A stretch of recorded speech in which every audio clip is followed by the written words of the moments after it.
বা অন্য ব্যাকটেরিয়া সেখানে ঢুকে পড়ে আমাদের ক্ষতি করে থাকে। এই পিঁপড়া দমনের জন্য আমরা কি করতে পারি, যে চাষঘরের আশেপাশে পরিষ্কার পরিচ্ছন্ন রাখা, যেটা আগেও বলছি যে পরিষ্কার পরিচ্ছন্নতা এটা আমাদের বালাই ব্যবস্থাপনার একটা অন্যতম শর্ত। চাষঘরের চারপাশে র্যাকের খুঁটি চারপাশে ফিনিশ পাউডার দিয়ে দিতে পারি, যেটা পিঁপড়া মারার জন্য আমরা ব্যবহার করি। অথবা আমরা যে আমাদের যে র্যাক আছে, যদি র্যাকে চাষ করে থাকি তাহলে র্যাকের যে খুঁটি আছে এই খুঁটির নিচে আমরা জল কান্দা ব্যবহার করতে পারি, অর্থাৎ এটা মাটির তৈরি কিন্তু এক ধরনের, আমরা যেটা বাসা বাড়িতে মিট সেপের পায়ের নিচে দিই এরকম জল কান্দা দিয়ে চতুর্দিকে পানি দেওয়ার ব্যবস্থা থাকে। তার ভিতরে পানি দিলে ওই পানি অতিক্রম করে পিঁপড়া কিন্তু আপনার মাশরুমের এই র্যাকের ভিতরে উঠতে পারবে না, সেইভাবে আমরা পিঁপড়া দমন করতে পারি।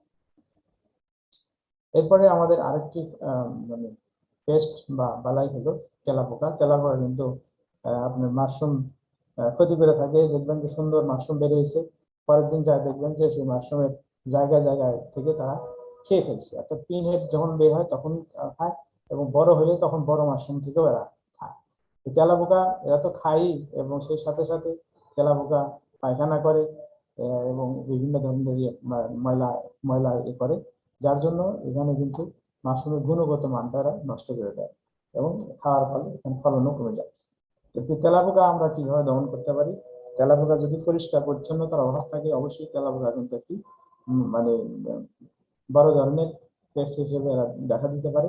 এই জন্য তেলাপোকা মানে দমনে রাখার জন্য প্রতিকার হলো যে অবশ্যই পরিষ্কার পরিচ্ছন্ন রাখতে হবে আপনার চাষঘর এবং আশেপাশে, এবং সেই সাথে সাথে আমরা বাজারে এক ধরনের নিউ হিট নামে একটা জেল পাওয়া যায়। এই জেলটি অত্যন্ত কার্যকর তেলাপোকা দমনের জন্য। এটি ব্যবহার করে সরাসরি কোনো স্প্রে না, এটা আঠার মতো এক ধরনের পেস্ট। এই অল্প অল্প করে পেস্ট যদি আপনার চাষঘরের বিভিন্ন জায়গায় 1 ফিট 2 ফিট বা 3 ফিট পর পরে যদি একটু একটু করে দিয়ে রাখেন, তাহলে কিন্তু এটি কার্যকরভাবে তেলাপোকা দমন করে। এটি আমি বিশেষ করে আমি নিজে এটা ব্যবহার করে সফলতা পেয়েছি। এটা করা যেতে পারে। তাছাড়া ম্যাজিক চক পাওয়া যায়, ম্যাজিক চক দিয়ে যদি আমরা চাষঘরের বিভিন্ন জায়গায় দেয়ালে বা আশেপাশে আমরা র্যাকের গায়ে দাগ দিয়ে রাখি, তাহলে সেখানে তেলাপোকা মারা যাবে। এই জন্য নক্রোস নামক কীটনাশক পাওয়া যায়, যেটি ব্যবহার করলে তেলাপোকা দমন করা যেতে পারে।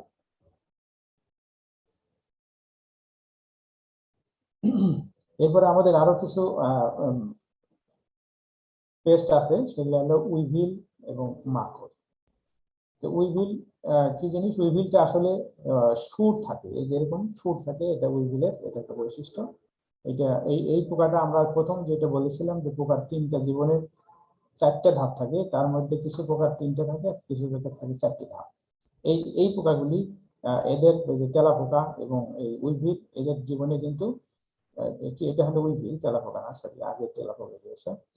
তেলাপোকা এবং উইভিল এরা কিন্তু জীবনে ওই 4টে ধাপ নাই, এদের 3টি ধাপ থাকে। পূর্ণাঙ্গ পোকা চিরা এবং প্যাকেট ছিদ্র করে মাইসেলিয়াম খেয়ে ফেলে এরা, এবং ফ্রুটিং বডি গোড়ার দিকে ঘুরে ঘুরে খায়, ফলে পছন্দ হয়। প্রতিকার কি? যে পরিষ্কার পরিচ্ছন্ন চাষাবাদ, এটি তো সবটার জন্য প্রযোজ্য। ঘরের তাপমাত্রা কমিয়ে রাখতে হবে। যদি তাপমাত্রা বেড়ে যায় তাদের এদের মানে প্রজননের ইয়েটা বেড়ে যায়, অর্থাৎ বংশ বিস্তার বাড়ায়, সুবিধা হয়। এই জন্য আমার ঘরের তাপমাত্রা যদি কমে তাহলে এটার আক্রমণ কমে। পানি স্প্রে কয়েকদিন বন্ধ রাখি, যদি আক্রমণ দেখা যায় আমরা কয়েকদিন পানি স্প্রে বন্ধ রাখতে পারি। তবে যদি আপনার মাশরুম ধরা শুরু হয়ে যায়, সেখানে পানি স্প্রে বেশি দিন বন্ধ রাখা যাবে না, কারণ পিঁয়াজগুলি শুকিয়ে কিন্তু নষ্ট হয়ে যাবে। স্প্রিং টেল এটিও আরেক ধরনের, এই ধরনের পোকা, দেখতে আসছে এরকম, লেজটা এরকম স্প্রিং এর মতো বাঁকানো, স্প্রিং টেল। এই পোকা আকারে কিন্তু অনেক ছোট, আকারে ছোট, মাশরুমের প্যাকেটের পাশে এরা লাফিয়ে লাফিয়ে ঘোরাফেরা করে। তাই পোকার মাশরুমের ফুটিং বডি এবং শিরা খেয়ে থাকে। শিরা বলতে আমাদের মাশরুমের যে ক্যাপ আছে, অর্থাৎ যে পাতার মতো যে অংশটা হয় তার নিচে দেখবেন যে কতগুলো গিল হয়, গিল, সেগুলোকে আমরা যেটা বলি শিরা, এখানে এরা খায়। প্রতিকার হলো কি, যেহেতু এরা উঠতে পারে না, এটা মানে দমন করা সহজ, এদেরকে আমরা কোনো কিছু দিয়ে পিটিয়ে আমরা মেরে ফেলতে পারি এবং পরিষ্কার পরিচ্ছন্ন চাষাবাদ। এছাড়াও আমাদের কিছু কিছু মাশরুমে কিছু কিছু রোগ দেখা যায়, যদিও মাশরুমের রোগ খুব কম, তার কারণ আমরা এটি অত্যন্ত মানে কি জীবাণুমুক্ত পরিবেশে মাশরুম চাষ করতে হয়।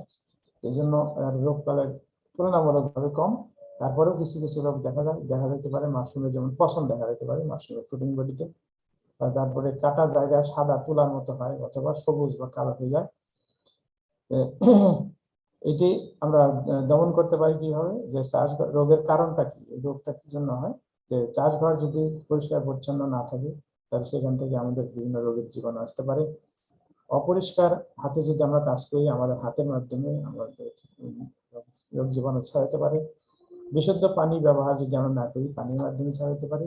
অতিরিক্ত পানি ব্যবহার করলেও কিন্তু একসময় দেখবেন যে মাশরুমের প্রোটিন বডিগুলিকে পছন্দ হয়। পানি বেশি ব্যবহার করা যাবে না, প্রয়োজন মতোই পানি ব্যবহার করতে হবে। আবার কমও নয়, যাতে শুকায় না যায় সেটাও খেয়াল রাখতে হবে।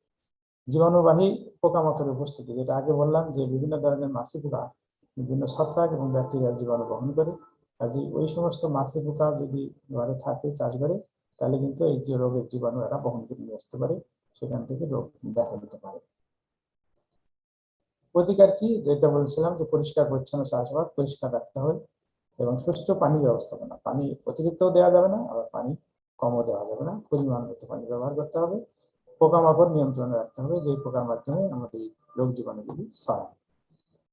এ হলো মোটামুটি আমাদের বিভিন্ন মাশরুমের যে বালাই ব্যবস্থাপনা, অর্থাৎ বিভিন্ন ধরনের যে সমস্যা বিশেষ করে পোকামাকড় ও রোগ বালাই হয় সেগুলি সম্পর্কে আমি একটু সংক্ষেপে আলোচনা করলাম।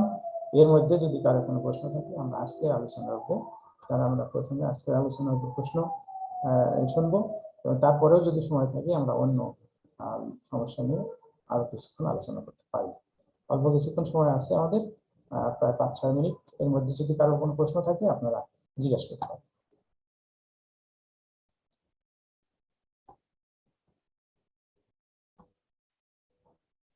জি, কারো কোনো যদি প্রশ্ন থাকে বলেন। হ্যালো হ্যালো বলেন। হ্যাঁ বলেন বলেন। আমি নতুন জয়েন করছি, রুকসানা আহমেদ। জি আমি মানে মাশরুম চাষের জন্য আর কি কথা বলতে যাচ্ছি যে কিভাবে আর কি করব, নতুন জয়েন করছে আর কি আজকে থেকে। আচ্ছা, আজকে থেকে আপনি জি কয়েকদিন আমাদের সাথে যুক্ত থাকেন। আমরা পর্যায়ক্রমে এক এক দিন এক একটা বিষয় নিয়ে আলোচনা করি আমরা। আপনি তারপরে আমাদের গ্রুপে কি আপনি যুক্ত আছেন? না, এখন যুক্ত মানে আজকে থেকে আমি জয়েন না, করছি আর কি। আপনি এখানে, এটা তো হলো জুমে জয়েন করছেন ট্রেনিং এর জন্য। তাছাড়া আমাদের হ্যাঁ, একটা ফেসবুক গ্রুপ আছে, সেই গ্রুপে কি আপনি জয়েন করছেন?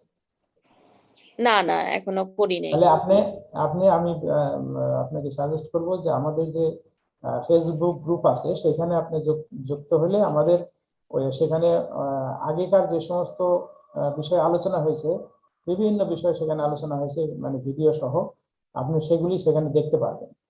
সেখানে দেখে আপনি অনেক কিছুই জানতে পারবেন, ধারণা পাবেন।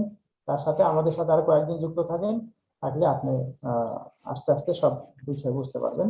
প্রথমে আপনি আপনি যেহেতু নতুন, আপনি কয়েকদিন একটু একটু বিষয়টা সম্পর্কে জানেন, তারপরে আপনি শুরু করেন। ঠিক আছে, ধন্যবাদ স্যার। জি জি, আর কারো কোনো প্রশ্ন থাকলে? হ্যালো, আসসালামু আলাইকুম স্যার। ওয়ালাইকুম। স্যার আমার একটা বিষয় জানার ছিল হচ্ছে যে হ্যাঁ স্যার বিগ ওয়েস্টার মাশরুম মানে ওবি যেটা, হ্যাঁ এই হ্যাঁ, ওকে। মাশরুমটার কালারটা কেমন হয়? এটা কি সাদা হয় নাকি একটু ব্ল্যাক কালার টাইপের হয়? সাদা হয়, কিন্তু একটু ইয়ে থাকতে পারে, একটু কালার হালকা, মানে একটু অ্যাশ টাইপের একটু ইয়ে থাকতে পারে। হ্যাঁ, সাদা জি হয়। Okay sir, thanks. হুম।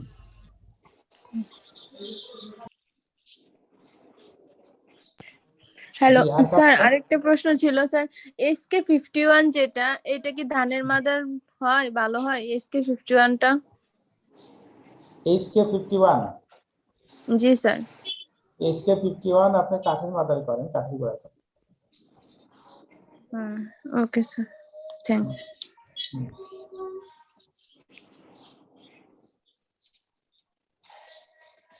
আর কারো কোনো প্রশ্ন?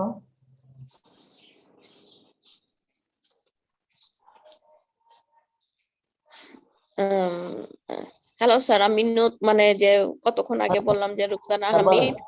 বলেন। আমি জানতে চাচ্ছি যে আপনি কি মানে ওই গ্রুপ ছাড়া কি এমনি আপনি প্রথম থেকে কিছু বলতে মানে বলবেন না, না ওই